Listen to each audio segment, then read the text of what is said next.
Assalamualaikum warahmatullahi wabarakatuh. Perkenalkan, nama saya Putri Indahsari dengan NIM 062.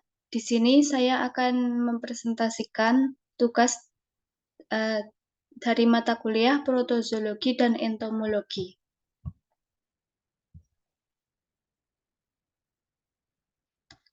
Yang pertama ada Toxoplasma gondii, dari Kingdom Protista, subkingdom Protozoa, phylum Apicomplexa, kelas Sporozoacida, ordo Eucosidiorida, famili Sarcosistidae, genus Toxoplasma, dan spesies gondii. Untuk pengertiannya yaitu Toxoplasma gondii merupakan protozoa obligat intraseluler. Hospesnya yaitu kucing, hospes perantara mamalia dan burung, juga manusia. Penyakitnya disebut dengan Toxoplasmosis congenital dan Toxoplasmosis acquisita. Distribusi geografisnya kosmopolit. Untuk stadiumnya, yang pertama ada stadium tagizoid, bentuknya seperti bulan sabit, letaknya di luar atau di dalam sel, di luar sel satu-satu atau berkelompok. Yang kedua ada stadium kista, kista bulat dengan dinding tebal, di dalamnya terdapat banyak bradizoid, terdapat di daging mentah. Yang selanjutnya ada ookista, biasanya terdapat di kotoran kucing, bentuk bulat, dinding berlapis dua, di dalamnya terdapat dua sporokista. Untuk penularannya, tertelannya ookista dari kucing, tertelannya kista parental atau kelompok merozoid pada daging, otak atau jaringan lain yang mentah atau dimasak kurang sempurna. Tertelannya induk semang pemindah seperti siput atau lalat yang telah akan ookista melalui plasenta tanpa sengaja di laboratorium melalui luka yang terkontaminasi. Untuk pencegahannya, menjaga kebersihan diri dan lingkungan sekitar rumah, menerapkan pola makan higienis dan cara hidup sehat dengan mencuci sayur dan buah menggunakan sabun, mencuci tangan sesering mungkin, menghindari kontak langsung dengan daging yang sedang diproses, dan memberi pakan hewan komersil. Untuk selanjutnya ada Plasmodium vivax. Plasmodium vivax adalah salah satu dari 5 spesies Plasmodium yang menyebabkan malaria pada manusia. Plasmodium vivax memiliki distribusi yang luas dan terutama ditemukan di Asia, Amerika Latin, dan sebagian Afrika. Di beberapa daerah, Plasmodium vivax adalah penyebab utama malaria.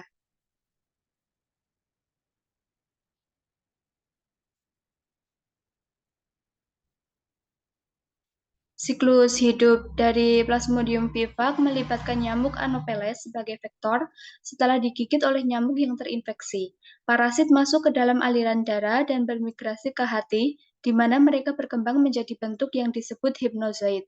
Hipnozoid ini dapat tetap tidak aktif selama berbulan-bulan atau bahkan bertahun-tahun sebelum kembali aktif dan menyebabkan kekambuhan. Dalam tahap eritrositik darah, parasit Plasmodium vivax menginfeksi eritrosit sel darah merah yang muda retikulosit, yang sering menyebabkan pembesaran dan deformasi sel tersebut. Pada pemeriksaan mikroskopis, eritrosit yang terinfeksi dapat terlihat lebih besar dan sering mengandung bintik-bintik Scrivener.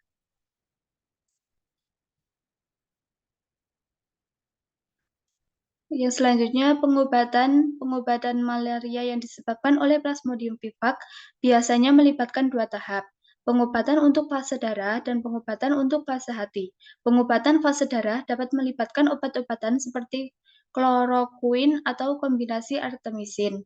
Untuk menghilangkan hipnozoid dan mencegah kekambuhan, primaquine atau tafenoquine biasanya diberikan setelah pengobatan fase darah.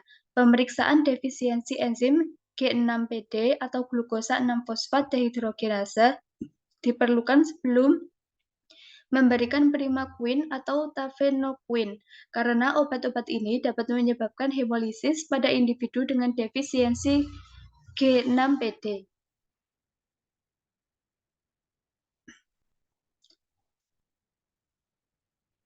Untuk pencegahannya, yang pertama dengan pengendalian vektor menggunakan kelambu berinsektisida semprotan ruangan dan serangga, eliminasi tempat perindukan nyamuk. Yang kedua, perlindungan pribadi dengan memakai pakaian pelindung, menggunakan repelan nyamuk. Yang ketiga, profilaksis obat. Yang keempat, edukasi dan kesadaran masyarakat. Yang kelima, pemantauan dan diagnostik.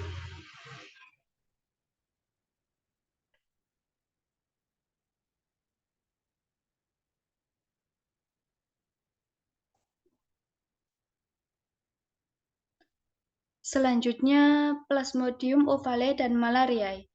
Kingdom Protista, Subkingdom Protozoa, Phylum Apicomplexa, kelas Sporozoacida, Ordo Eucosidiorida, famili Plasmodidae, genus Plasmodium, spesies ovale dan malaria.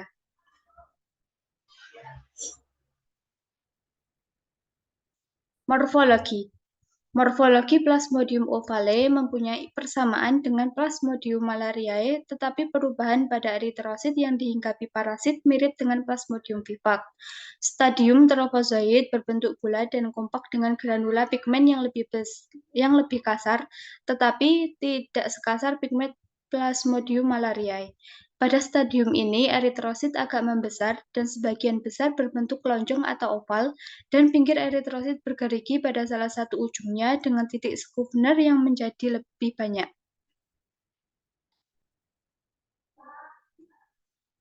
Untuk perbedaan dari Plasmodium ovale dan malariae, yang pertama berdasarkan geografi dan distribusi. Plasmodium ovale lebih umum ditemukan di Afrika Barat, tetapi juga bisa ditemukan di beberapa bagian Asia Tenggara dan Pasifik Barat. Untuk Plasmodium malariae memiliki distribusi yang lebih luas dibandingkan Plasmodium ovale. Ditemukan di banyak daerah tropis dan subtropis di seluruh dunia, termasuk Afrika, Amerika Selatan, dan Asia.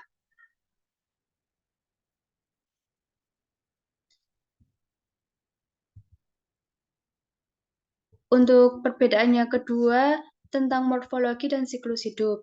Untuk Plasmodium ovale, pada pemeriksaan mikroskopis, Plasmodium ovale sering menunjukkan bentuk oval dan bisa menyebabkan pembesaran eritrosit yang terinfeksi. Plasmodium ovale juga memiliki stadium dorman yang disebut hipnozoid, yang dapat menyebabkan relaps atau kekambuhan penyakit berbulan-bulan atau bahkan bertahun-tahun setelah infeksi awal. Untuk Plasmodium malariae, eritrosit yang terinfeksi oleh Plasmodium malariae biasanya tidak membesar. Plasmodium malariae tidak memiliki stadium hipnozoid, sehingga tidak menyebabkan relaps setelah fase akut selesai. Selain itu, Plasmodium malariae memiliki siklus eritrositik 72 jam yang lebih lama dibandingkan dengan siklus 48 jam pada spesies Plasmodium lainnya.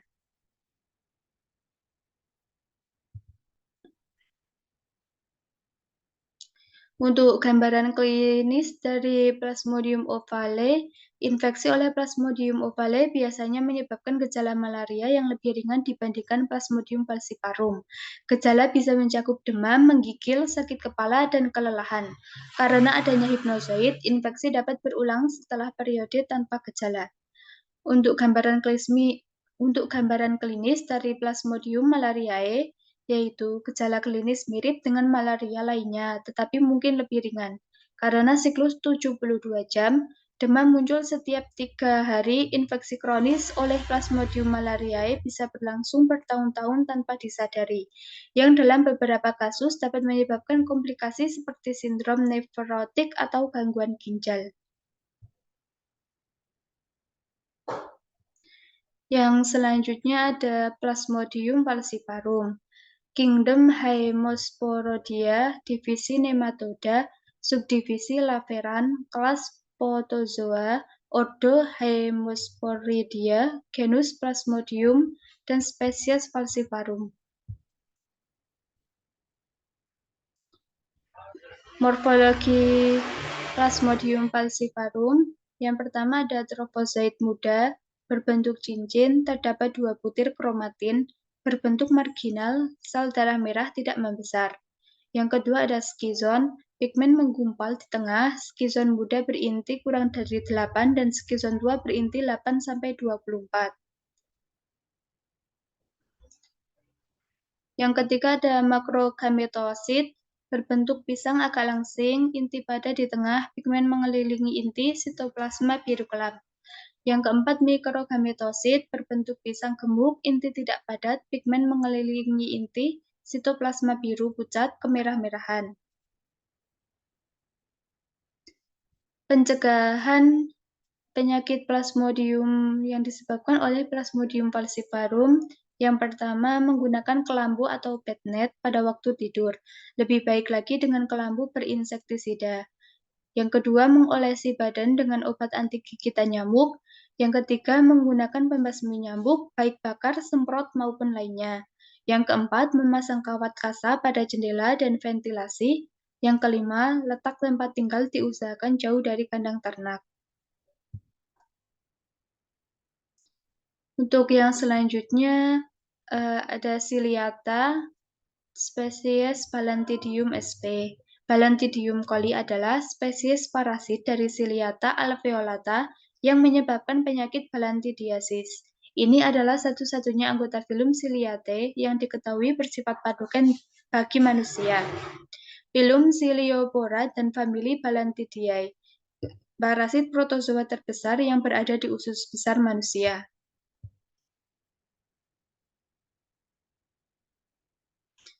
Stadiumnya yang pertama ada tropozoid dengan ciri-ciri berbentuk lonjong, ukuran 60-70 mikron kali 40-50 mikron.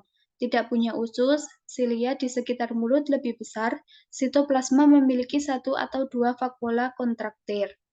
Untuk yang stadium kista, ciri-cirinya berbentuk bulat dengan ukuran 30-60 mikron, dinding dua lapis, kadang terdapat vakuola kontraktil. Yang selanjutnya siklus hidup. Siklus hidup Balantidium coli sebenarnya hampir sama dengan Entamoeba histolytica, tetapi pada Balantidium coli kista tidak dapat membelah diri. Kista akan termakan bersama dengan makanan atau minuman yang masuk ke dalam tubuh kita, lalu akan terjadi ekskistasi di dalam usus halus dan menjadi bentuk trofozoid, lalu menuju ke saesum. Setelah berada di saesum, trofozoid akan berbiak dan membelah diri secara belah pasang transversal. Selain itu, bentuk trofozoid ini akan terbawa oleh aliran isi usus. Di daerah kolon transversum, keadaan kurang menguntungkan bagi trofozoid sehingga akan terjadi enkistasi. Trofozoid akan berubah menjadi kista, lalu kista tersebut akan keluar bersama dengan tinja. Gejala dari Balantidium coli, yang pertama, gejala dapat asimptomatik, nyeri perut, kram perut. Yang ketiga, ulserasi mukosa usus seperti pada amoebiasis. Yang keempat, infeksi sekunder oleh bakteri dapat terjadi pada mukosa usus yang terkikis. Yang kelima, serangan ke jaringan lain dalam tubuh hospes sangat jarang terjadi. Diagnosis laboratorium, yang pertama dengan pemeriksaan feses. Trofozoid motil feses diare dan kista ditemukan pada feses yang terbentuk. Pada bentuk trofozoid ukurannya besar, makronukleus, dan motilitas cepat.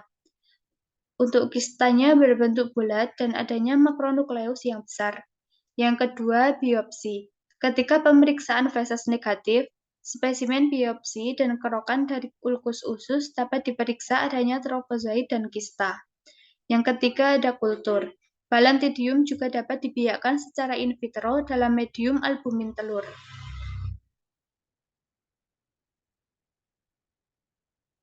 Yang selanjutnya Rhizopoda atau Entamoeba. Dari filum Sarcomastigospora, subfilum Sarcodina, superkelas Rhizopoda, kelas Lobosea, genus Entamoeba, spesies Histolytica. Pengertiannya, Entamoeba histolytica adalah parasit yang menyebabkan suatu penyakit disenteri yang berparasit pada rongga dan dinding usus manusia. Hospesnya manusia, penyakit yang disebabkan amebiasis. Distribusi geografik bersifat kosmopolit, terutama di daerah tropik dan iklim sedang. Untuk gejala klinisnya, yang pertama, gejalanya terkadang samar-samar. Kebanyakan penderitanya yang tinggal di daerah beriklim sedang, gejala bisa berupa diare dan sembelit yang hilang timbul. Yang keempat, banyak buang air gas dan kram perut. Yang kelima, tinja mengandung darah serta lendir.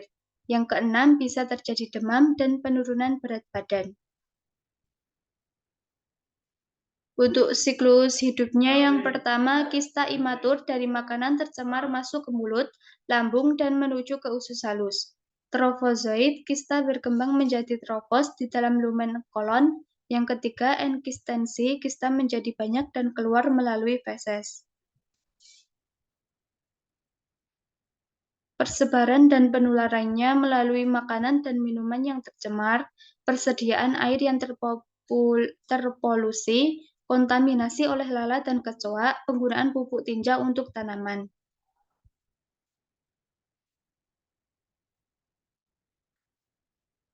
Mungkin sekian yang dapat saya sampaikan. Apabila ada kesalahan, mohon maaf. Wassalamualaikum warahmatullahi wabarakatuh.